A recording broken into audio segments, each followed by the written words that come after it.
노무현 전 대통령에 대해서 많은 이야기를 합니다. 여러분, 노무현이라는 존재는 하찮은 일개 서민일 수도 있어요. 하지만 대한민국 역사에서 유일하게 시민의 힘으로 뽑은 대통령입니다.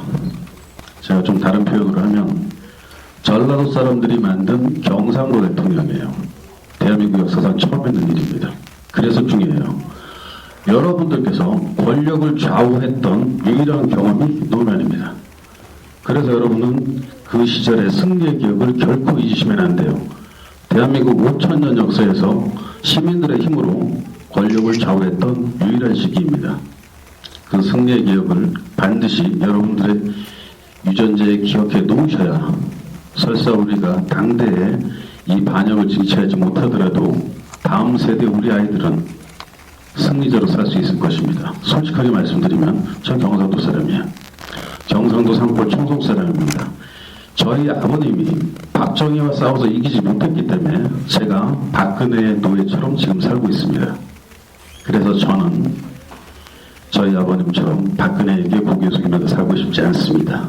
우리 아이들이 박지만의 아들에게 고개 숙이면서 하는 꼴을 보고 싶지 않기 때문입니다. 이 영화 상록수는 다음 세대 우리 아이들을 위해서 만들었습니다. 오늘 이 자리에 계신 여러분들은 우리 아이들의 영화를 미리 땡겨서 훔쳐보신 겁니다. 이 영화가 극장에서 정상적으로 개봉하지 못할 수도 있습니다. 상관없습니다. 여기에 들어간 막대한 자금을 회수할 수 없어도 좋습니다. 우리 아이들을 위한 투자입니다. 그 투자에 여러분들께서 이 자리를 함께 지키면서 동참해 주셔서 다시 한번 감사드립니다. 여러분, 오늘 이 자리에는 귀한 손님들이 오셨어요. 의자 5개 놔주세요. 오늘 첫 번째 손님을 모시고 의자 정도는 조금 어수선할 테니까 5개 놔주시고요. 한 분 한 분 인사 한 말씀을 들어보시고 또 함께 자리하시고 오늘 이 자리에 앉으시는 분들이 함께 하시는 그 모습이 굉장히 역사적인 자리예요. 소중한 자리입니다. 그래서 서로 이야기도 나누시고 또 여러분들의 궁금한 이야기도 들어보고 혹시라도 대화가 질문이 좀 끊어지거나 하면 제가 미리 준비한 질문들을 한 분 한 분께 드려보도록 하겠습니다.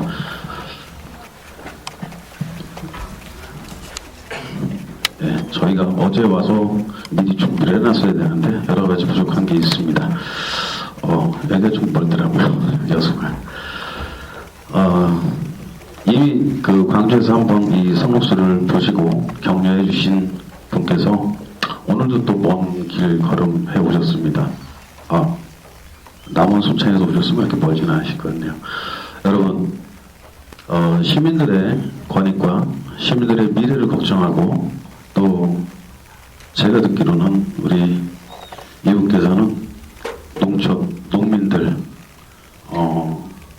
그 미래를 몹시 걱정하십니다. 말씀하시기를 내 아이와 내 아내에게 부끄럽지 않은 정치인이 되고 싶다고 말씀하셨어요. 강동원 의원님 모셔보겠습니다.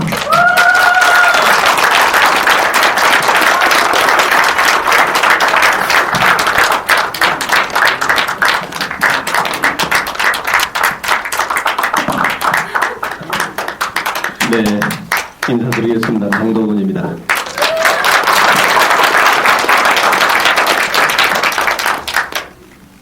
제가 여수는 자주 옵니다. 남원이 집이기 때문에 우리 전라북도의 남원, 순창, 임실, 장수 이쪽 분들은 여수 아니면 회 먹을 데가 없어요. 그래서 여기 비교적 낯설지 않고 정이 많이 들어있는 곳인데 지난번에 광주에서보다는 훨씬 많이 오셨네요. 정말 귀한 시간 내서 이 자리에 함께 하신 모든 분들께 감사드리고 또 특히 여기서 이렇게 쭉 보니까 서울에서 또 이렇게 오신 분들도 계시고 어떻습니까? 성록수 영화를 보신 나름대로 느낌들이 다 있으실 텐데 마지막 장면이 귓전에 굉장히 강하게 지금 울림이 있을 것입니다. 노무현을 얘기했던 사람은 지금 어디 있는가? 노무현을 팔아서 정치에 입문했던 소위 말하는 친노 이분들은 국회에 있지만 아무런 얘기를 하지 않습니다. 일어나지도 않습니다. 왜 박근혜 대통령이 가짜인지에 대한 고민조차도 하지 않습니다. 자, 우리는 이 시대를 살아가고 있는 이 시점에 우리는 누구인가? 우리는 과연 오늘 이 순간도 우리 자식들에게 물려줘야 될 소중한 역사의 이 흐름을 어떻게 우리가 소화하고 갈 것인가? 여기에 대해서 많은 고민들을 해야 된다고 봅니다.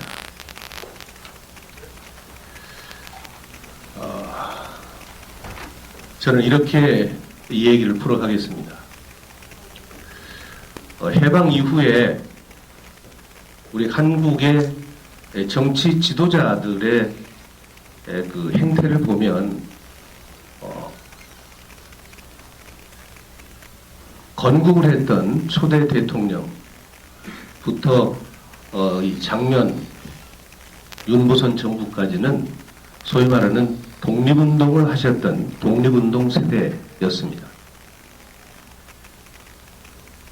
물론 좌우익으로 나눠져서 약간의 혼란스러운 시기는 있었지만 독립운동 세대가 정치 1세대였습니다. 그 이후에는 박정희, 전두환, 노태우까지가 소위 말하는 군부 쿠데타 세력들이었습니다. 쿠데타로 권력을 찬탈한, 광주 시민을 학살하고 권력을 찬탈한 군부 세력들이었습니다. 이게 정치 지도자의 이기라고 저는 얘기를 합니다. 그 다음에는 물론 당시에 신한국당으로 당선됐지만 김영삼, 김대중, 노무현 대통령까지가 민주화 운동 세대라고 저는 규정합니다. 이게 정치 지도자의 3기 세대다. 그런데 갑자기 노무현 대통령 이후에 이명박근혜로 이어지는 이 오늘날 이 세력들은 그야말로 우리 한국의 민주화 운동의 과정을 완전히 짓밟아버리고 과거에 50년 전으로 후퇴해버리는 소위 유신잔당들의 회기 세력들이다.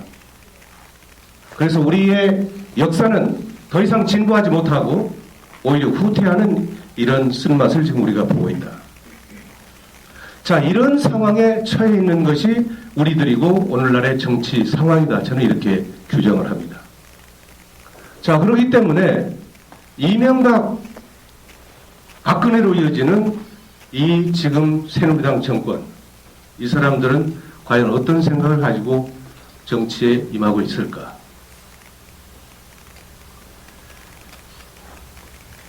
박정희 때부터 소위 말하는 김영삼 때까지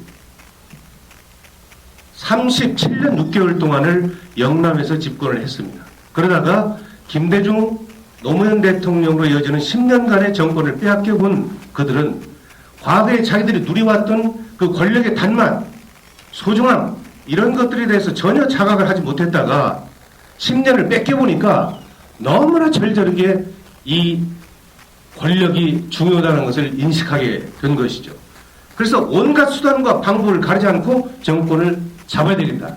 정권을 잡아서는 그 이후에 이제 전혀 뺏기지 않겠다. 어떤 방법과 수단을 가리지 않고서라도 정권을 유지하겠다. 그래서 영구 집권의 플랜을 짜서 이명박이가 이 집권을 한 것이다. 저는 이렇게 얘기를 합니다.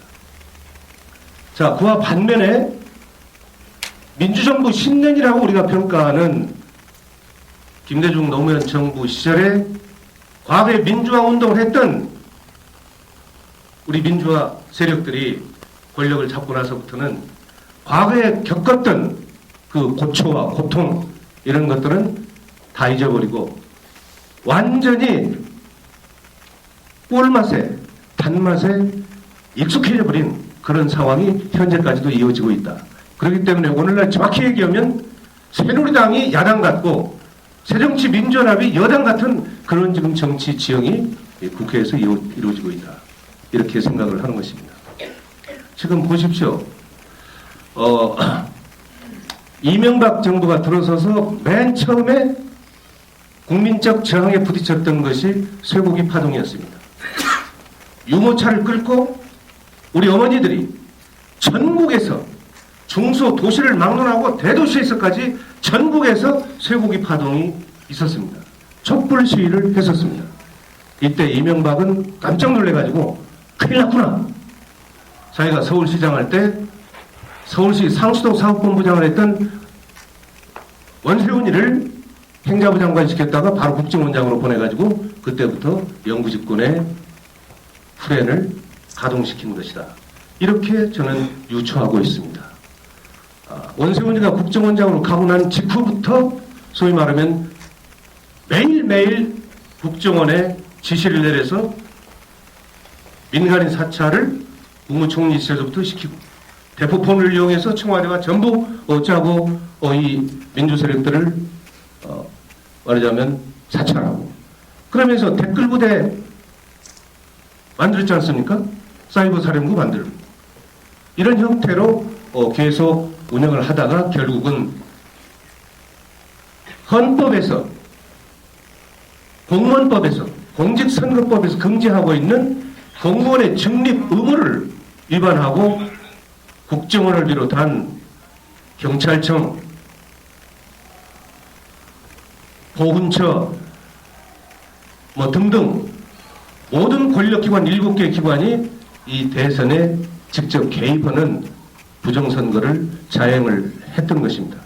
이제 그것도 모자라서 결국은 개표 조작 의혹을 지금 낳고 있는 이런 현상. 이것은요, 이 세계에서도 그 유래를 찾아볼 수가 없고, 우리 한국사에 있어서도 그 유래를 찾아볼 수가 없습니다.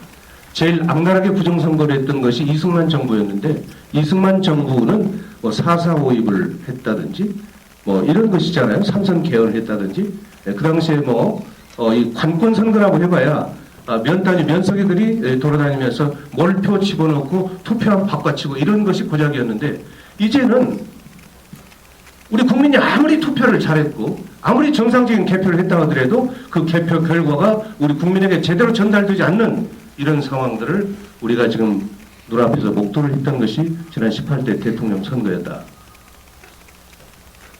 자, 이것을 과연 우리 야당에서는 모르고 있느냐? 그렇지 않습니다. 알고 있습니다. 알고 있으면서도 왜 얘기를 못하느냐?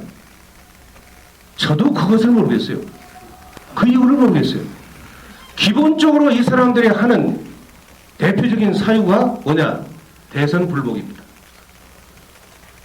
대선 불복이라고 하는 새누리당의 그 프레임에 걸려들지 않기 위해서 계속 애써서 물음치하고 무시해버리는. 결국 그것은 어디에서 기초한 것이냐? 야당이 야성을 잃어버렸습니다. 국민의 뜻이 무엇인지를 알려고 하지 않습니다. 오로지 우리가 이렇게 정치를 하면 새누리당에서 어떤 반응이 올까? 보수 언론이 어떻게 우리를 공격할까? 청와대 박근혜가 우리를 어떻게 공격할까? 이것만 신경을 쓰고 있어요. 그렇기 때문에 지금의 야당은 정상적인 국민의 의사를 대변할 수가 없다. 그런 정당으로 지금 전락해버렸다. 저는 그렇게 얘기할 수밖에 없습니다. 자, 어느 분 저한테 그런 얘기를 해요. 대통령 선거가 끝난 지가 언젠데 이제서 그 얘기를 하느냐. 그 얘기를 하더라고요. 근데 저도 참 그 얘기를 들을 때마다 변명을 계속 하지만 답답한 건 저도 마찬가지예요. 저는 아시다시피 제가 김대중 대통령의 그 재야 인사 시절에 제가 비서를 했고 노무현 대통령 당선될 때는 제가 호남의 조직정책을 맡아서 일을 했지만 제가 지난번에 2012년 남원 순천에서 당선될 때는 제가 통합진보당으로 당선됐어요. 민주당 공천 받지도 못했고 민주당의 당시에 공천을 받았던 사람은 청와대 정무수석부터 원내대표를 했고 예결위원장을 했던 4선에 도전하는 사람이었는데 제가 그 사람을 이기고 통합진보당으로 당선돼가지고 국회에 갔는데 우여곡절이 많았지 않습니까? 지금 해산이 되어버렸지만 그래서 제가 결국은 무소속으로 있다가 지난해 3월 달에 이 당에 합류하고 나서부터 이 문제를 집중적으로 들여다보니까 이거는 도저히 있을 수 없는, 그야말로 이 사실을 알고 있는데도 이것을 발언하지 않고 이것을 밖에 알리지 않는다면 소위 말하면 국민의 대표자인 국회의원으로서 이것은 역사의 죄인이다. 이런 저 나름대로의 고민 끝에 이 문제에 접근을 했던 것입니다. 그동안에 이 문제를 가지고 우리 여수에 계시는 정병진 목사님이나 또 우리 김우영 목사님이나 또 우리 한영수 선생이나 여러분들 만나 뵙고 말씀 듣고 저 나름대로 하나하나 전부 검토를 하면서 내용을 직접 들여다보니까 시간이 많이 걸리죠. 저도 확신이 서야 되니까. 그래서 저 나름대로 확신이 섰던 게 지난해 11월쯤 됐습니다. 그래서 저는 투 트랙으로 이것을 진행을 시켰습니다. 하나는 좀 더 완벽하게 이 문제를 내가 끝까지 더 파봐야 되겠다 하는 것이었고, 또 하나는 제도적으로 바꿔야 되겠다. 그 방법은 과연 무엇이 있을까? 그래서 두 차례의 국회에서 토론을 개최해가지고 투표소에서 수개표하는 법안을 우리가 발의해서 이것을 개정을 시켜야 되겠다. 공직선거법을. 그래서 지금 지난해 12월 달에 투표소에서 수개표하는 법안을 국회에 발의해서 지금 국회에서 논의 중인데, 그것조차도 우리 야당에서 별 관심을 갖지 않고 이 문제에 집착하지 않기 때문에 지금 정상적으로 지금 심사가 되지 않고 있다. 이런 상황입니다. 이제 하다 안 돼서 제가 법을 쭉 보니까 공무원이 선거에 개입했을 때 벌칙 조항이 없더라고요. 그래서 제가 며칠 전에 앞으로 공직자가 선거에 있어서 중립 의무를 위반하고 선거에 개입한 경우에 최하 징역 5년에서 최고 징역 10년까지 징역형을 선고할 수 있도록 벌칙 조항을 지금 개정안을 엊그저께 냈습니다. 그래서 이 문제도 이제 뭐 19대 국회가 얼마 남지 않았습니다만은 적어도 국가공무원이 또는 지방공무원이 선거에 개입해서는 안 된다라고 하는 것을 분명하게 인식을 시켜줘야 된다. 그래야 이 국가 공권력이 이 선거에 개입하지 않을 것 아니겠습니까? 저는 모든 것은 사필 규정입니다. 그리고 아무리 가짜가 진짜 행세를 한들 얼마나 가겠습니까? 그리고 불의가 정의를 덮지는 못한다. 저는 그렇게 믿습니다. 지금 10월 13일 날 제가 국회에서 발언한 이후 이제 2달 가까이 이제 돼 가고 있습니다만은 오늘 이 자리에 계신 여러분들 뿐만이 아니라 전국 각지에서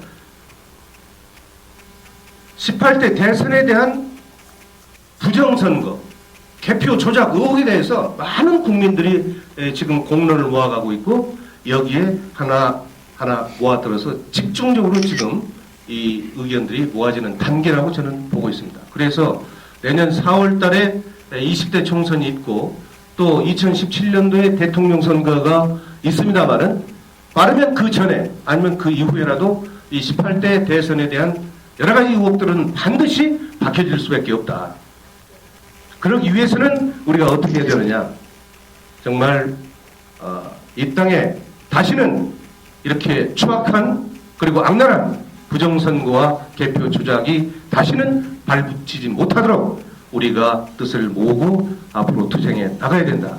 이렇게 저는 말씀을 드립니다.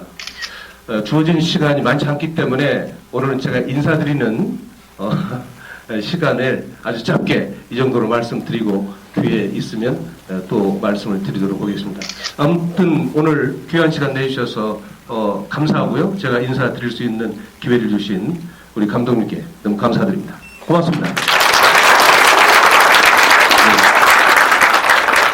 네, 의원님 가운데 앉아주시고요. 거기 그냥 가만히 앉아 계셔도 우리 보는 시민들은 힘이 납니다.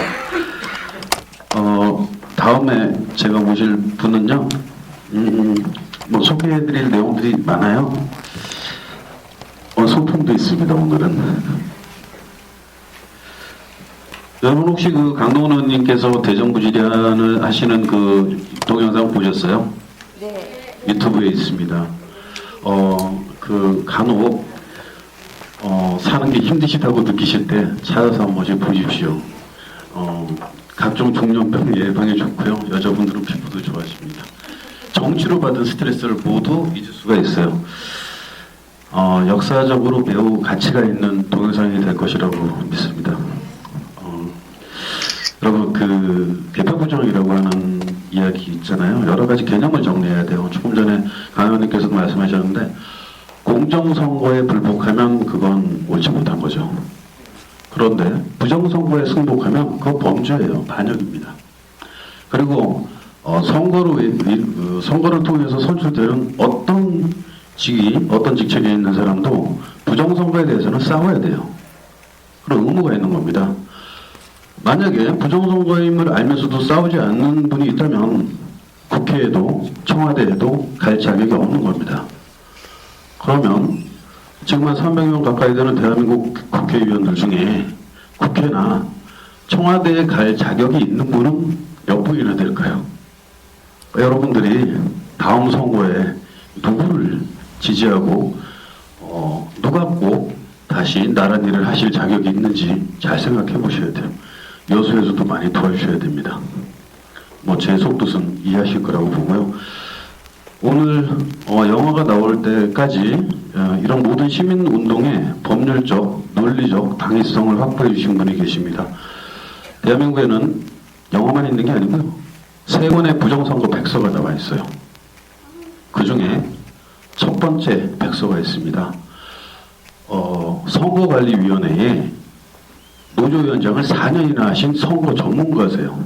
그분께서 부정선거의 모든 것들을 밝히신 첫 번째 백서가 그것만 안 나왔네. 여기 있습니다. 바로 이게 부정선거 백서 첫 번째 나온 겁니다. 저자 한영수 대표님을 모시겠습니다. 시민운동으로 7,000명이 함께하신 성공회 소속인단의 공동대표를 맡고 계십니다. 오늘 두 분의 만남 자체가 너무나 아름답습니다. 안녕하십니까. 오늘 감독님 감상 잘했습니다. 그리고 의미심장하게 제가 영화를 봤습니다. 여러분들 전부 각자 우리는 주권을 가진 국민으로서 어떻게 해야 된다 마음을 가졌을 겁니다. 그 마음을 끝까지 변치 말고 무덤 속에 들어갈 때까지 변치 말고 하나하나 한 사람 한 사람 전다 바꿔내야 됩니다. 그런데 혼자서 절대 바꿔낼 수가 없습니다. 저는 아까 강동원 의원님은 정치적으로 논리적으로 발언하셨습니다. 저 개인 주변에서 일어나는 일부터 잠깐 말씀드리겠습니다. 제가 최초의 부정선거를 보고 저는 1954년생입니다. 7살 때 부산에서 4.19 억을 봤습니다. 혁명이지요.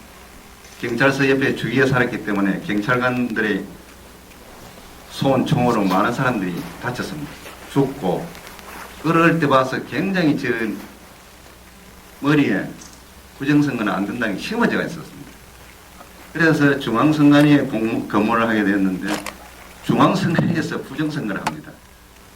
더구나 제가 노조위원장을 했기 때문에 여러 정보가 다 들어옵니다. 그래서 아주 단순하게 부정선거는 안 됩니다. 제가 교섭하는 대상이 중앙선관위 사무총장입니다. 부정선거는 안 된다. 이랬더니 일주일 후에 저를 파면시킨다고 경고를 해왔습니다. 그때는 제가 조금 평상시는 순한데 이제 성질이 나면 못 참습니다. 그 결재판을 잡아 던지고 발로 밟고 끝까지 해봐라는 식으로 했다가 저는 이 부정선거 밝혀지면 금방 해결될 줄 알았습니다. 왜냐? 국민들을 속이지 않고 우리가 스스로 바꿔서 가버리면 되는데 그것을 범죄하는 사람들은 범죄 심리가 보니까 밝히는 사람들을 꼭 죽이려고 들은 거예요. 그래서 좋다 하고 한 2, 3개월 만에 끝날 줄 알았습니다. 나중에 보니까 그것이 아니고 내 주위의 친구들이 전부 다 해유가 돼가지고 중앙선관위에 보고하는 간첩이 되어 있는 거예요. 정말로 하면은. 그거를 나중에 알았을 때 어처구니가 없었어요, 처음에. 이거 뭐 이런 세상이 이렇냐? 아주 단순하게 이야기했는데 그것이 지금 현재까지 흘러왔습니다. 그 세월이 13년입니다. 18대 대통령 선거는 총체적으로 이루어진 부정선거고 부정선거가 집대성됐습니다. 이게 무슨 말이고 하면은 국정원은 1년 전에부터 부정선거 한 것이 아닙니다.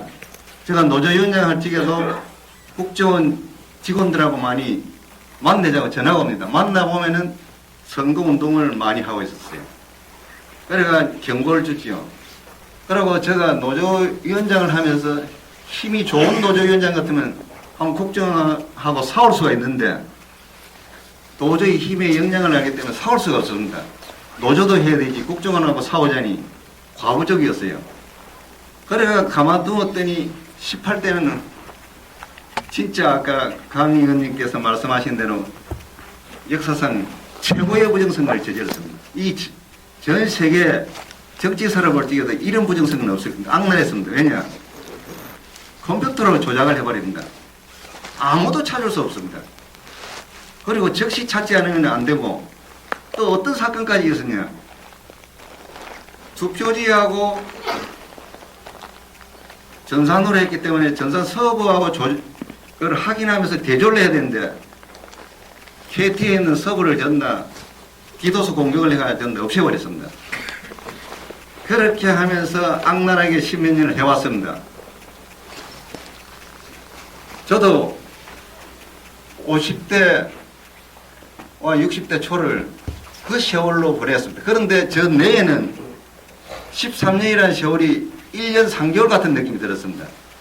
왜냐하면은 열심히 노력하면 빨리 밝혀내면은 이게 밝혀지겠지 하고 열심히 노력했더니 그게 안 된다는 걸 알았습니다. 왜냐? 부정선거를 한 세력은 악착같이 그것을 막고 있었습니다. 그리고 왜곡하고 있었습니다. 어떻게 왜곡을 했느냐? 한용수는 정신병자다. 지금도 여기에 계신 분들 중에서 정보기관에 근무한 사람한테 한용수가 어떤 사람이냐고 조회해달라고 하면은 1954년 5월 27일생 한용수를 조회를 한번 부탁을 해보세요. 거기에 분류가 어떻게 나와 있다면은 정신병자이니까 정보 수집하지 말라는 내용이 붙어 있을 겁니다. 공문 시행을 했습니다.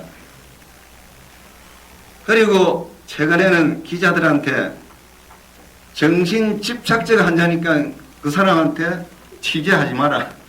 이렇게 나가 있습니다. 그러면 한번 물어봅시다. 제가 정신병자 같으면은 아까 보여주신 이 부정선거 백서를 만들 수가 없습니다. 제가 선관위에서 단속을 많이 하면서 정당에는 선거가 끝나고 나면 백서를 만듭니다.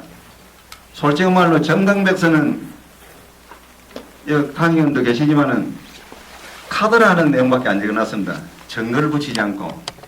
이거는 권력 사항이기 때문에 철저한 공문 증거로서 입증을 했습니다. 그래서 자신있게 이 책을 내놨습니다. 자신있게 내놨더니 처음에 해유가 들어왔습니다.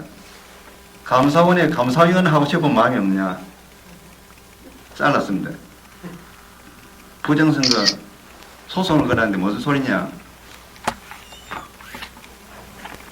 한 달 반인가 2달 있다가 전격적으로 이게 거의 사실이다 하면서 조작을 하면서 검찰이 조작하면서 구속을 시켰습니다. 그러니까 1년 10일 동안 서울구치소에서 생활을 하다가 3월 25일 날 출소했습니다. 그 출소는 법원에서 사실상 직권 보석으로 나왔습니다. 왜냐하면 국정원장이 2월 11일 날 구속됐습니다. 공직선거법 위반으로. 그러니까 부정선거를 폭로한 사람과 선거법 위반한 사람을 둘이 다 구속되어 있습니다. 그럼 누구를 빨리 내야 되겠습니까? 그래서 법원에서 그것도 부랴부랴 빨리 석방을 시켜야 되는데 한 달 동안 또 미뤘습니다. 그래 결국은 정치인들끼리 그대로 구속을 시켜놓느냐, 내줘야 되느냐. 안 내줬으면은 지금 폭발됐을 겁니다. 국민 그 감정을 건드렸기 때문에. 왜냐하면은 폭로한 사람과 부정선거한 사람을 둘 다 구속시켜 놓으면 어떻게 됩니까? 그거는 이 논리적으로 정의가 없는 사회와 정의가 없는 국가예요. 그러니까 법원도 할 수 없이 한 달 후에 석방을 시켰다는 겁니다. 그걸 잘 아시고 대한민국은 이미 민주질서가 무너졌고 상권 분립이 무너졌습니다. 상권이 협력하고 있습니다. 그리고 저 헌법이 철저하게 무너져서 우리들의 정의, 특히 사회적 약자들의 정의는 이미 없어졌고 강자들의 세상이 되었습니다. 이 사건이 이 부정선거로서 전부 총집약이 됐습니다. 제가 13년 동안 하면서 이 고생하면서 느낀 것이 있습니다. 우리나라는 사람들은 민주주의를 모른다. 그러고 개인 주권이 뭐다는 것을 모른다.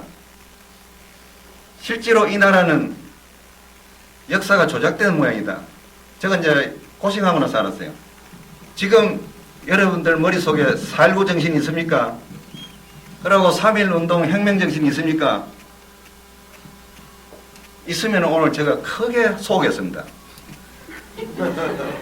만약에 내가 주권정신이 있다고 했으면 18대 대선 부정이 쏟아져 나오고 증거가 쏟아져 나오면은 집에 있는 몽둥이라도 들고 나가고 이건 못 참겠다. 이게 웬 말이냐 하고 떠들고 경찰 너가 내를 보호해라. 불법 체력이 누구냐 하면서 뛰어나와가지고 무섭게 움직이는 사회가 민주주의 사회입니다. 무슨 말인지 알겠지요? 여러분들 그런 용기 있었습니까?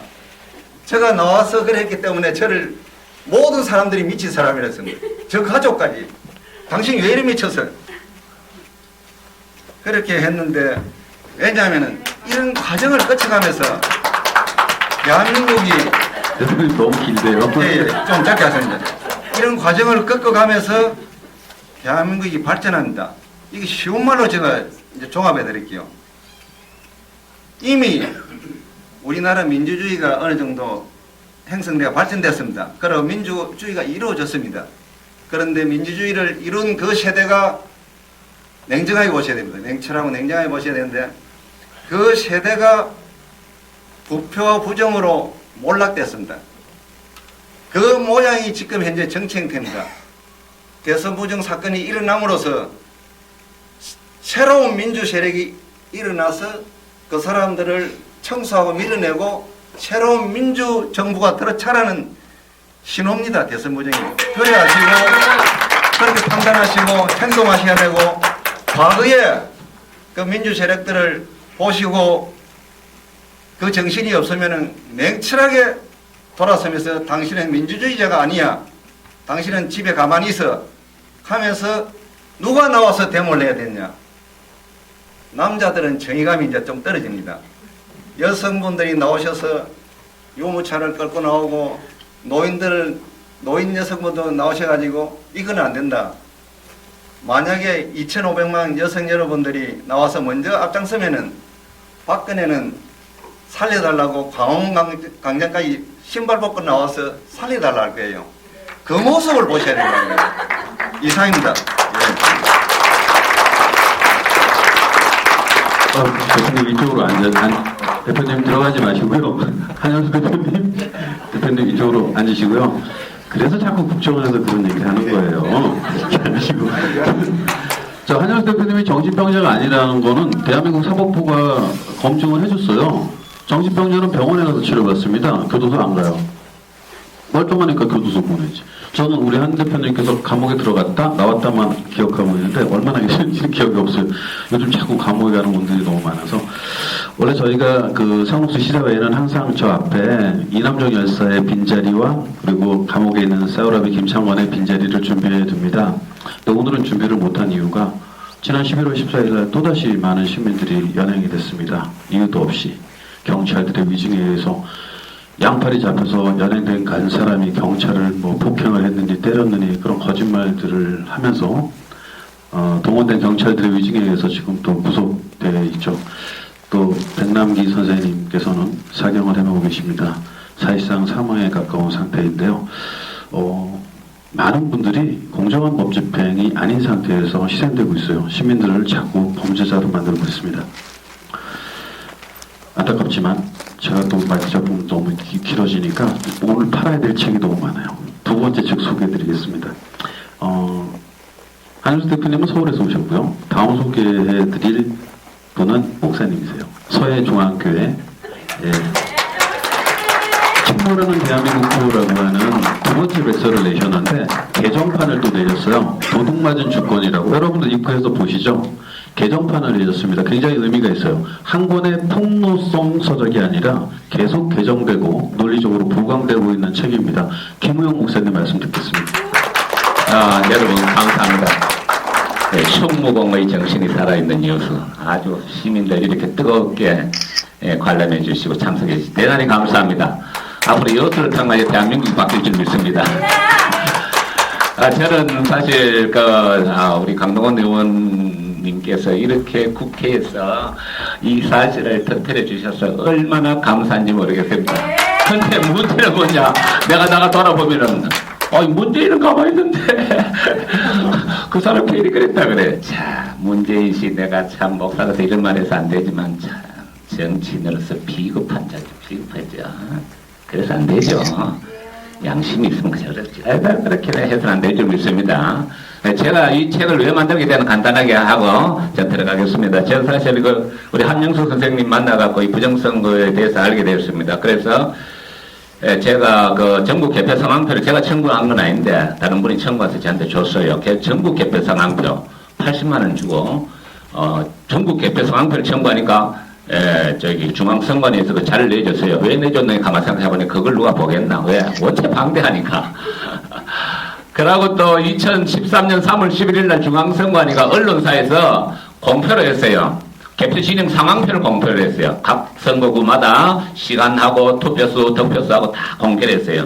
그걸 갖다 김현성 씨라는 사람이 다운을 받아가고 정리해서 저한테 줬어요.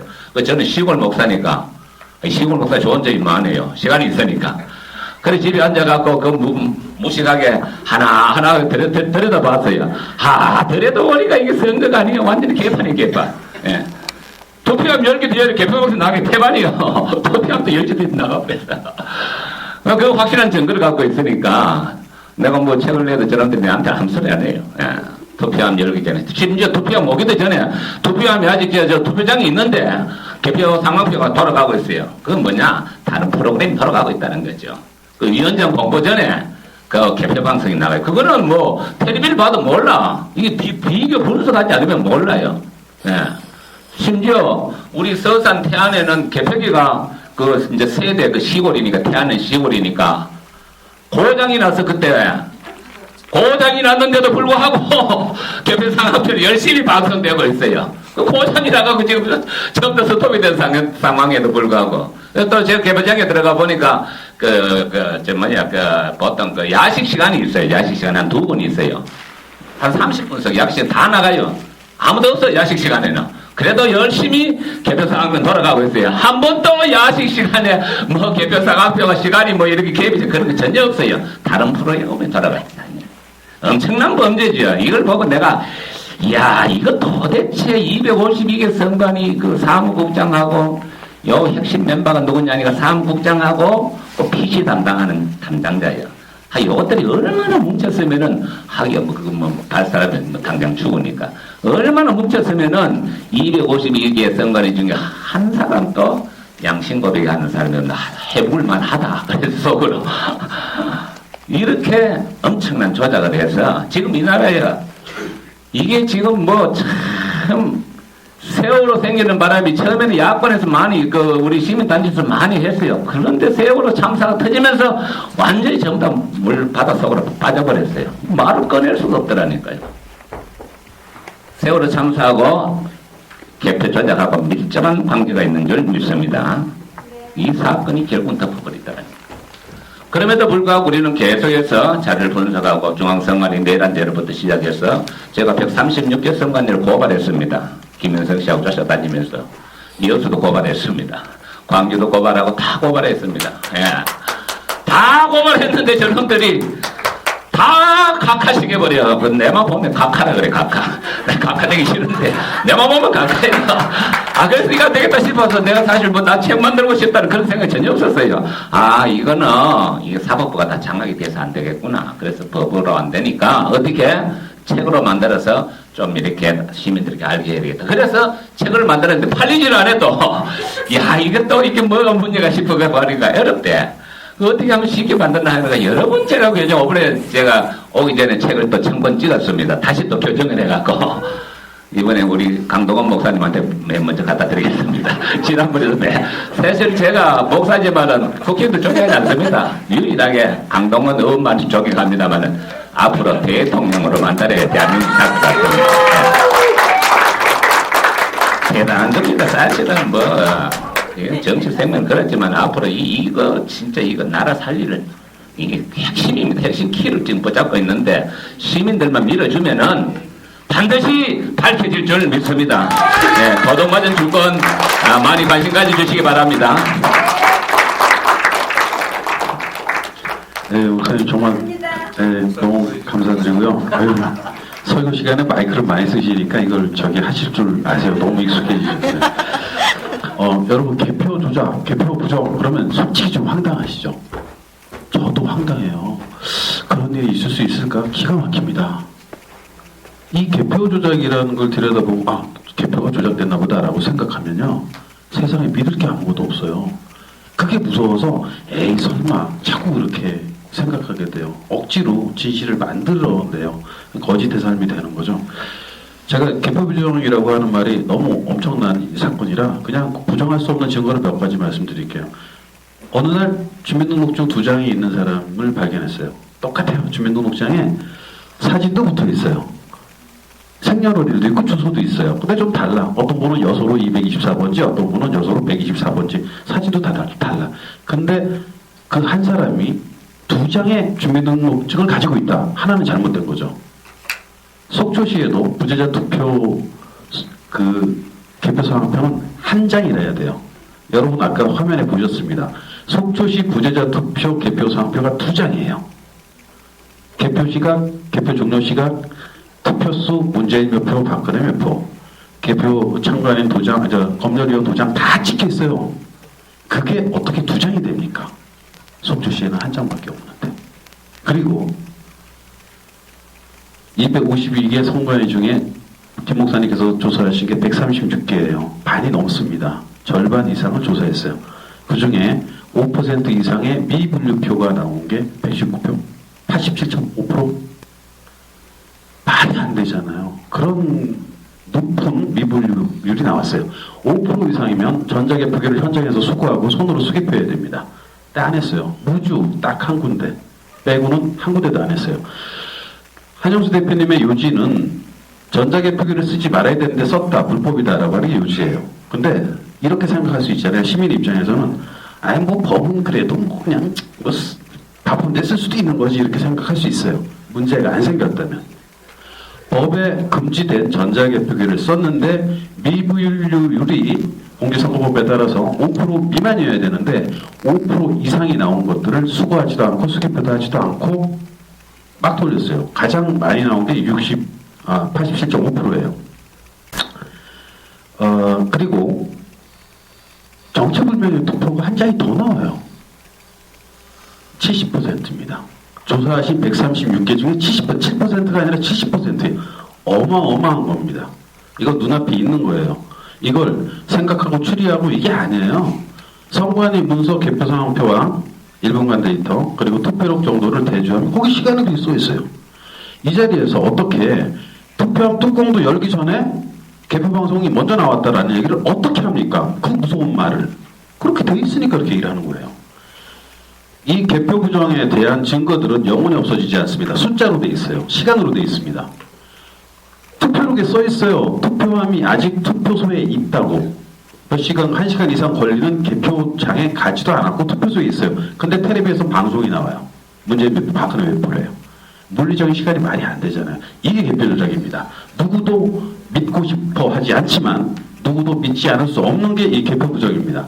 왜 그렇게 됐는지는 실수가 됐던 오류가 됐던 왜를 알아야 됩니다. 어떻게 그런 오류가 발생을 했는지. 그리고 그 책임자는 처벌받아야 돼요. 그런데 단 한 건도 처벌받은 사례가 없고 대선 직후에 40명이 보상을 받았어요. 선관위 직원들은 승진하고 승진성에 가까운 정보발령 나고 상을 받고 아주 신났어요. 범죄자들의 잔치처럼. 그리고 실수라고 얘기합니다. 말도 안 되는 이야기예요. 여러분들 제가 다음 책을 하나 소개를 해드리는데 사실 지금까지 개정판이 잘 나온 건 죄송하지만 김용옥 목사님의 도둑맞은 주권입니다. 이렇게 좋게 만들어져 있어요. 그냥 읽으세요. 생각 안 하셔도 돼요. 숫자만 대조할 수 있으면 개표 부정의 증거를 확실히 잡으실 수 있습니다. 나가시면 10,000원씩 뭐 후원 좀 부탁드린다고 써붙여놨죠. 그냥 가져가셔도 돼요. 2권 가져가셔도 됩니다. 가서 한번 보시고 버리셔도 돼요. 하지만 그 안에 담겨있는 개표 부정의 사례들을 보실 때 여러분들의 눈과 여러분들의 지능을 믿으세요. 제 말은 잊어버리셔도 됩니다. 여러분들의 시력과 여러분들의 지력을 믿으세요. 이렇게 써있네? 아, 이것이구나. 개표 부정을 여러분들이 인정하지 않을 수가 없습니다. 다음 소개해드릴 분은 개표 부정을 고발한다라고 하는 책의 저자신데요. 여수 시민들의 자랑입니다. 여수 설세교회 정병진 목사님 모시겠습니다.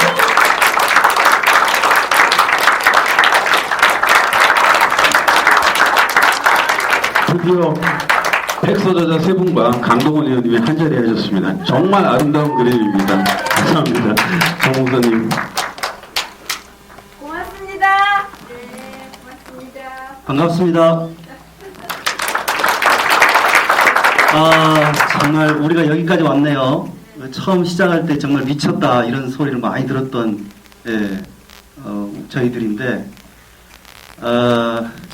사실 여수에서 상록수 영화를 시사회를 한다고 할 때 과연 몇 분이나 올지 굉장히 마음 졸이면서 이걸 준비를 했습니다.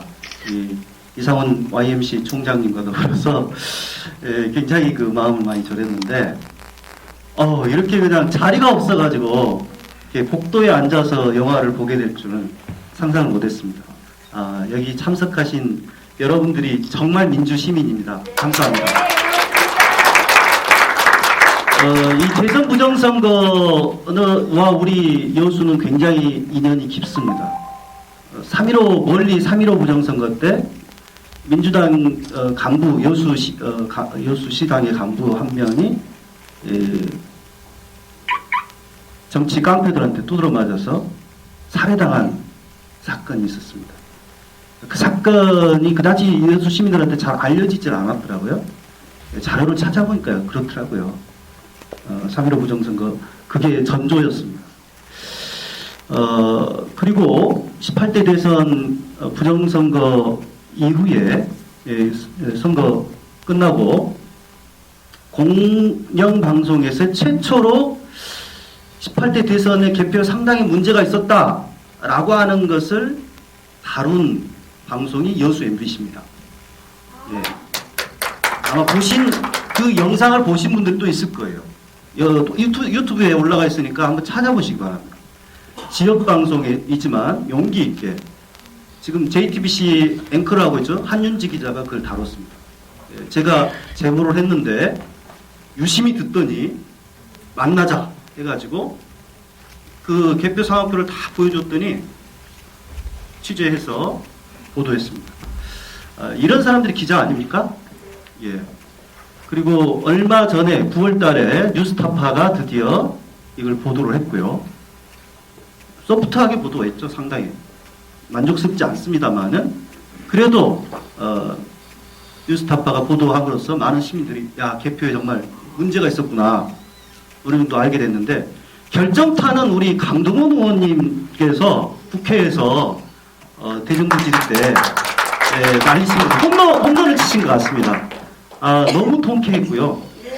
그리고 이제 영화로까지 이렇게 만들어져서 이제 대중들과 이것을 이야기 나눌 수 있는 때까지 왔다라고 하는 것은 이제 개표 부정이 온 국민들이 알게 될 날이 그다지 멀지 않았다.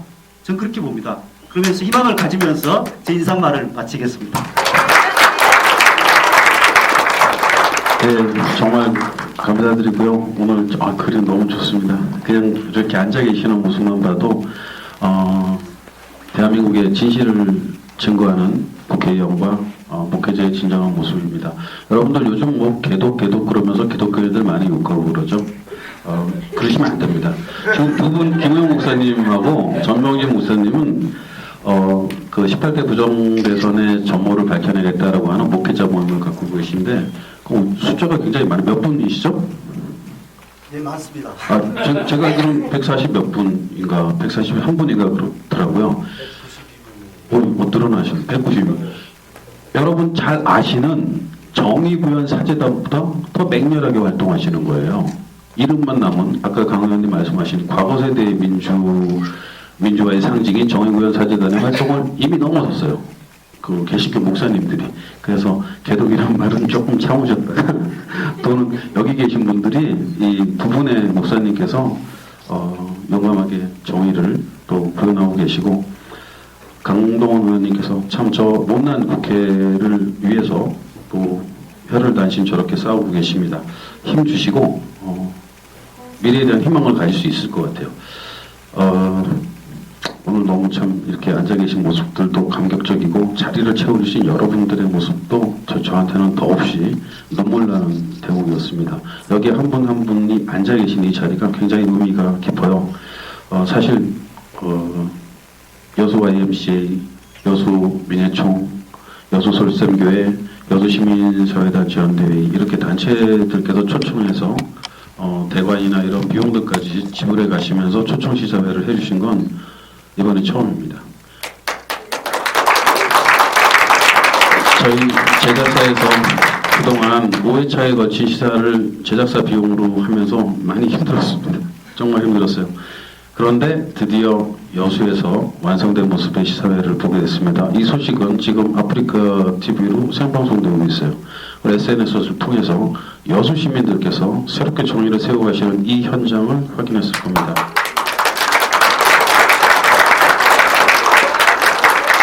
지금부터 한 1년 전, 2년 전부터 거슬러 올라가서요. 부정선거라고 하는 테마를 가지고 그 이슈를 가지고 100명, 200명이 한 자리에 모인 사례가 없습니다.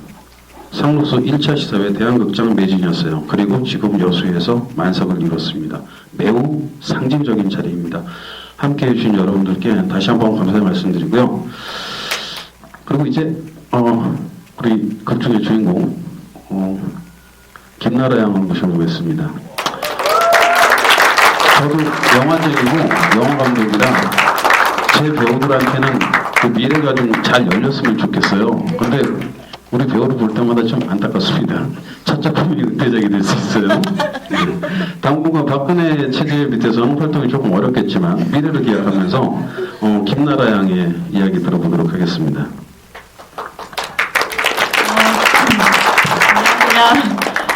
오늘은 훌륭하다라는 단어를 사용하는 게 이렇게 식상한 표현인가 싶을 정도로 훌륭한 분들이라고 표현하기는 너무 평범한 이런 표현을 하기 너무 죄송한 이 네 분하고 제가 이 자리에 이렇게 함께 있어도 되나 싶을 정도로 너무 감사하고 가슴 떨리고 또 못 잊을 것 같습니다.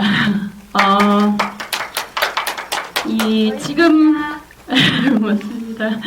지금 이 시기에 꼭 만들어져야 되는 영화, 또 꼭 태어나야 하는 게 운명인 이 상록수가 쓰는 역사에 저도 또 이렇게 손이라도 함께 이렇게 합할 수 있어서 너무 감사하고요. 그리고 앞으로 뭐 어떤 훌륭한 작품에 출연하게 되더라도 상록수만한 훌륭한 작품은 없을 거라고 생각합니다.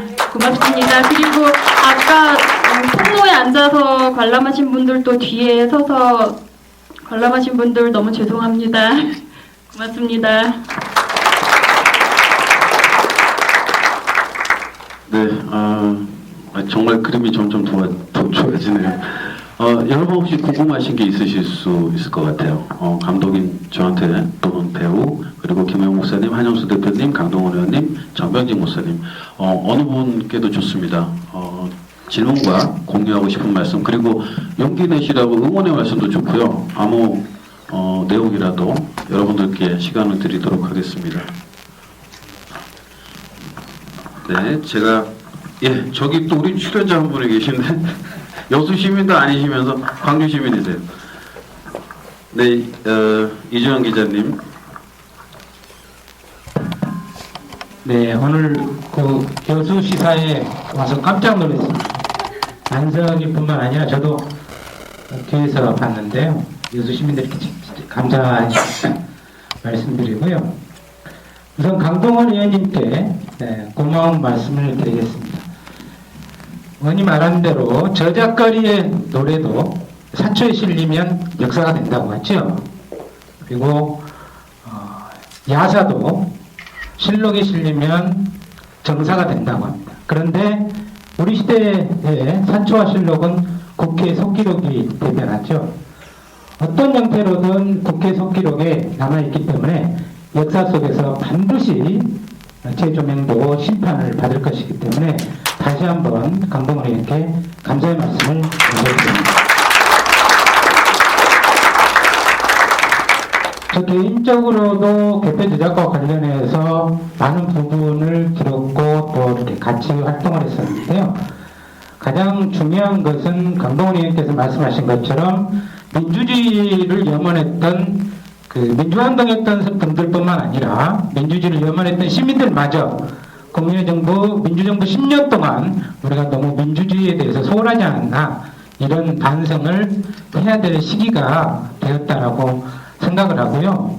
먼저 이렇게 한영수 대표님, 또 김영 목사님, 정병진 목사님을 비롯해서 오늘 뭐 이완규 기자님도 오신 걸로 알고 있고요. 여러분들 오신 걸로 알고 있는데 이분들을 중심으로 해서 새로운 모임을 하나 결성해서 우리가 직접 정치적으로 정치인들을 압박할 수 있는 단체를 구성한다거나 그런 부분에 대해서 좀 중지를 모아주셨으면 좋겠다. 그런 제언의 말씀을 드리고 싶습니다. 이상입니다.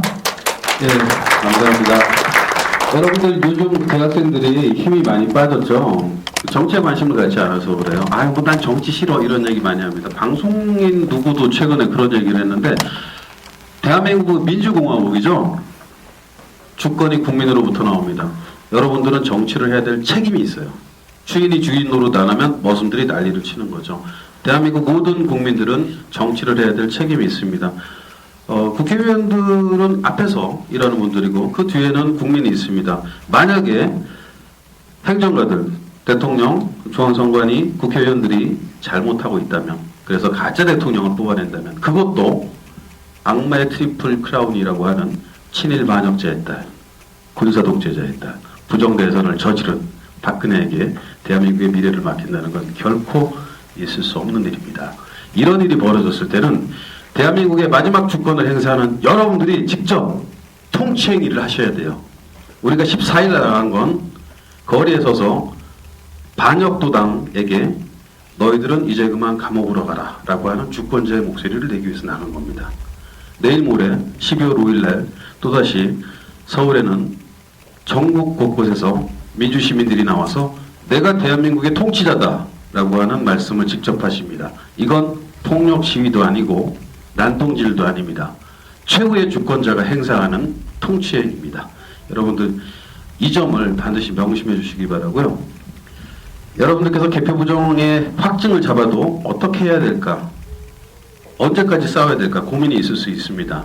중요한 건 여러분들 내릿속에, 여러분들 마음속에 부정선거가 명백하다라는 그 지조를 꺾지 않으셔야 돼요. 목에 칼이 들어와도 내 새끼들을 위해서라도 부정선거가 명백하다. 그런 마음속에 응징해야 되겠다라는 생각이 생깁니다. 두렵고 무섭고 시간이 없어서 응징하지 못하더라도 이렇게 앞에서 싸우시는 분들을 봤을 때 응원할 수 있어요. 그걸 뭐 옛날부터 그랬는데 그럴 수도 있지 뭐라고 생각하는 순간 열심히 앞에서 싸우는 분들에 대한 응원이 부족해져요. 동지들이 죽어가고 거리에서 물대포 맞아서 최루대포죠. 맞아서 사경을 헤매고 누구는 월급 올려달라고 싸운 것도 아닌데 감옥에 갇혀야 됩니다. 여러분들의 투표권을 지켜주기 위해서 여러분들의 이웃들이 감옥에 있고 죽어가고 분신하고 그게 우리의 현실입니다. 먼 미래의 일들 또는 과거의 일이 아니었죠. 머릿속에 사실을 인지하고 잊지 마시고요. 마음속에 담아둔 그 안타까움을 가지고 계세요. 행동으로 안 옮기셔도 마음속에 품고 있는 것만 해도 굉장히 중요한 일입니다. 이 사실을 눈 감고 여러분들 마음속에 이럴 수도 있는 거지 라고 할 때 여러분들의 지력과 여러분들의 양심이 왜곡돼요. 여러분들이 왜곡됩니다. 자신을 먼저 지켜야 돼요. 박근혜를 어떻게 끌어내릴까 이전에 여러분들의 양심과 지력을 먼저 지키셔야 됩니다. 극 중에 여러 가지 대사가 나오는데 여러분들 참 외람되지만 하나하나 기억해 주세요. 여러분들의 소중한 투표지, 도둑맞은 그 투표지를 회복하지 않으면 여러분들의 생명, 가족의 행복, 우리 이웃의 미래를 지키지 못합니다. 우리 아이들은 계속해서 죽게 될 거예요. 여러분들이 보셨던 전남대 후문의 집회는 4월 16일 날 있었던 집회입니다. 제가 그 자리에서 마이크를 들고 비를 맞으면서 6시간을 떠들었어요. 단 한 명의 전남대 학생도 나오지 않았습니다.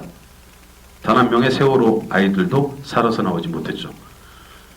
사람들은 계속해서 죽게 될 거야 라는 대사가 있습니다. 세월호 아이들에 이어서 백남경이 또다시 사경을 헤맵니다. 사람들은 계속해서 죽게 될 겁니다. 여러분들이 침묵하신다면. 오늘은 마지막으로 이성훈 여수 YMCA 총장님의 말씀을 듣고 오늘의 순서를 정리해 보도록 하겠습니다. 총장님 모시겠습니다.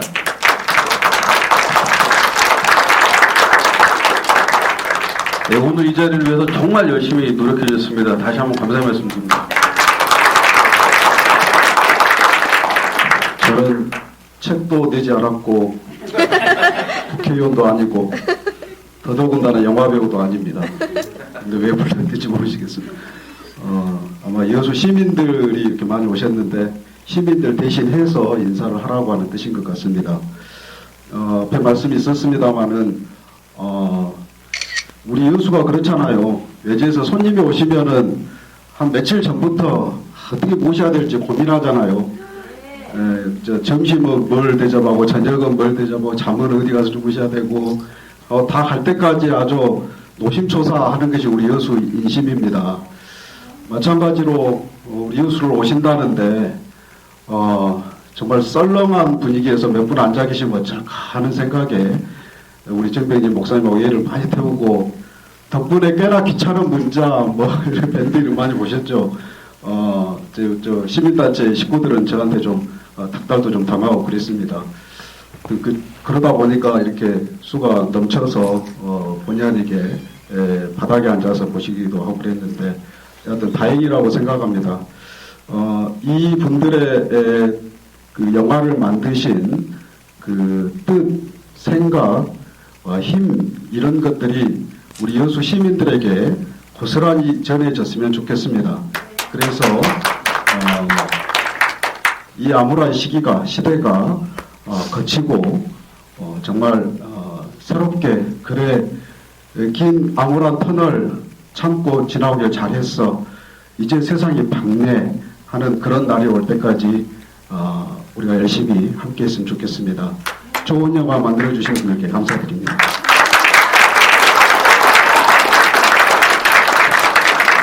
네, 감사합니다. 저희들이 준비된 시간이 10시까지인데요. 지금 한 3, 4분 정도 남았습니다. 한 분이라도 관객의 목소리로 들어봤으면 좋겠습니다. 여기 계신 분들 중에 아마 나 할 얘기 있었는데 더 못해서 하시는 분도 계실 수 있잖아요. 여러분들께서 말할 기회를 한번 주시기 바랍니다. 어느 분이라도 없으시면 포토타임으로 들어가겠습니다. 네, 그럼 다 같이 서로 격려하는 박수 뜨겁게 치면서 포토타임을 갖도록 하겠습니다. 감사합니다.